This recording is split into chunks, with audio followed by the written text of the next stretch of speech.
À l'intérieur de la capsule Soyouz, l'astronaute américain Nick Hague et le cosmonaute russe Alexei Ovchtinin échappent ici à 2 doigts de la mort.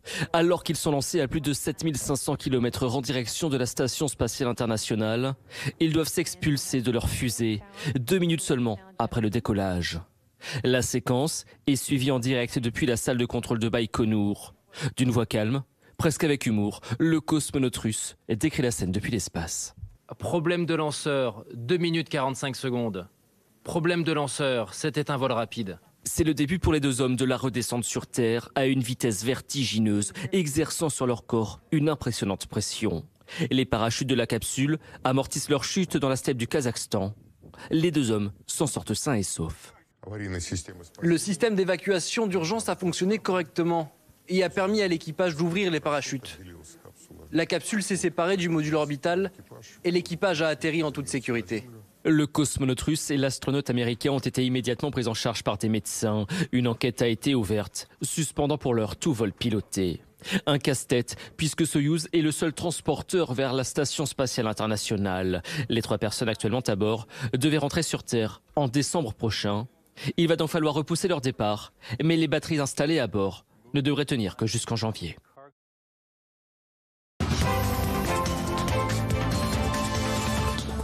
Christophe Barbier, Gaspard Ganzer lance sa campagne pour les municipales dans la capitale. Il faut peut-être d'abord rappeler qui est cet homme. Vous avez tout dit, c'est déjà le problème. Il faut d'abord rappeler qui est cet homme. Un ancien conseiller de François Hollande, un condisciple d'Emmanuel Macron. Oui, il était conseiller en communication de François Hollande.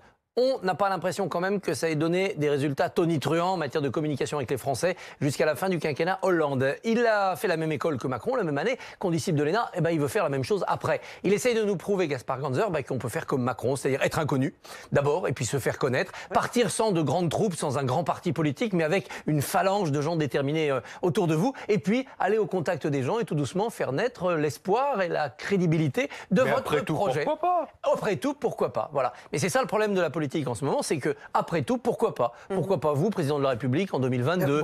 Pourquoi pas Adeline François ? Maintenant que tu le dis. Voilà.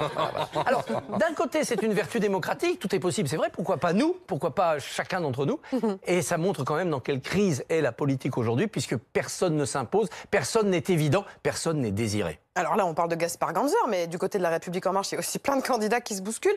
Opportunité ou zizanie favorable à Anne Hidalgo ? Ça pourrait devenir une zizanie favorable à Anne Hidalgo si le processus de choix du candidat En Marche, avec évidemment le soutien du président, tournait au vinaigre. Parce que Mounir Majoubi, Benjamin Griveaux, 2 ministres, Cédric Villani, qui paraît-il se met sur les rangs, tout ça, ça peut donner une bataille sanglante. Et Anne Hidalgo, aujourd'hui, au milieu de tous ces prétendants qui...